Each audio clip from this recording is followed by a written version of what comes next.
there would be a time in his later years when he would have been able to understand what he was doing and what his worth was, but nobody was going to stop and tell him then.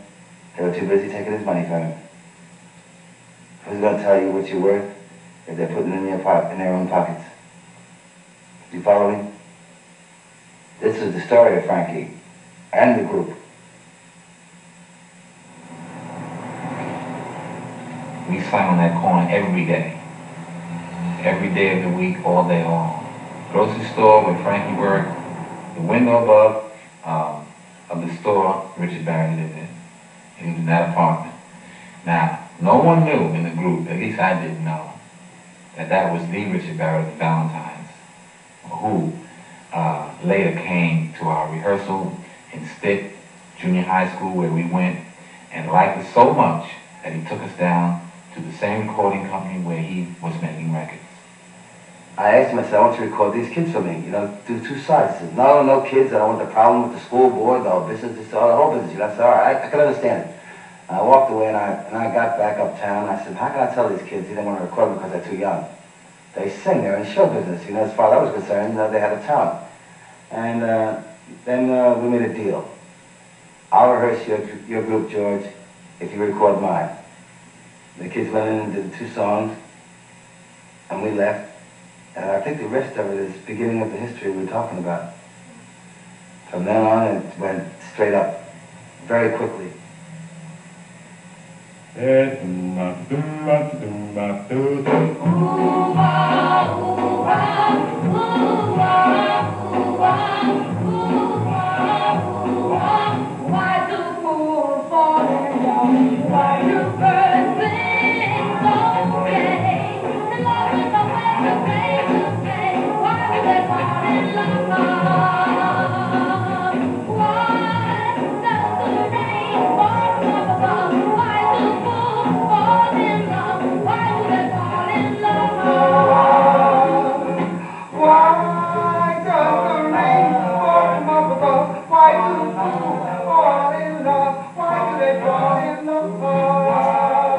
We used to rehearse in hallways a lot. When the weather was terrible, we took advantage of the hallway with the echo. We knew about 5 or 6 songs that we sang over and over again, constantly. Songs like, do do do do do do do do. Good night, sweetheart. Well, side. We would sing that song every day, every night. Finally, this gentleman came out and he says, out of this apartment here, and he says, I'm tired of you guys singing the same songs over and over and over again in front of my door. So he gave us a poem this girlfriend wrote to him. It was called, Why Do Birds Sing So Gay?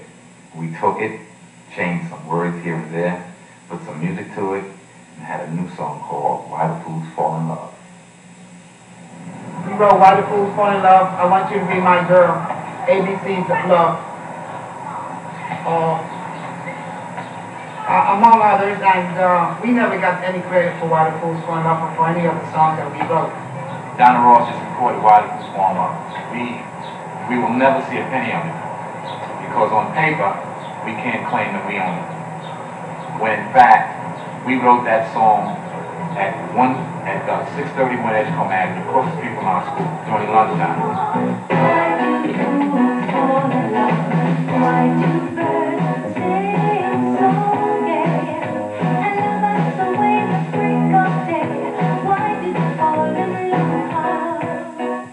At that time, there was more opportunity for managers and record company people to take advantage of the artists.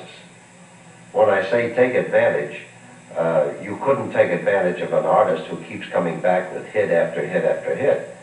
But a group like the Teenagers, who with Frankie Lymon only had a few hits, their place in the sun was so short-lived that by the time they became sophisticated enough to make some money, their place in the sun was gone.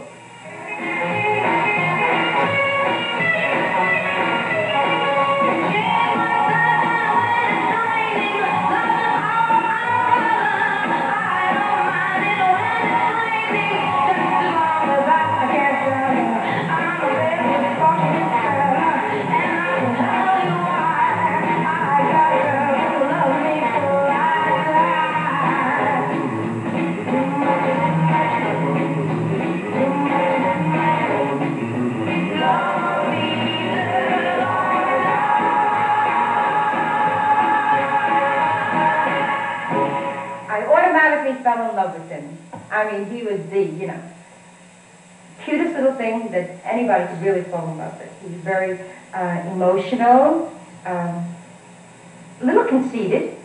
I was the president of Frankie Lymon and the Teenagers Fan Club. It was a teenager's dream come true. I received so many letters, I mean thousands and thousands of letters. I answered them, and my sister was the vice president, and very interested. Everybody wanted to be like a little Frankie Lymon.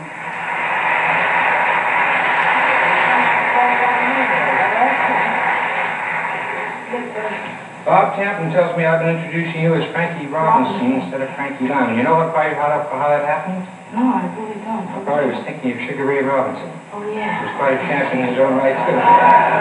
Let's have a fine hand for Frankie.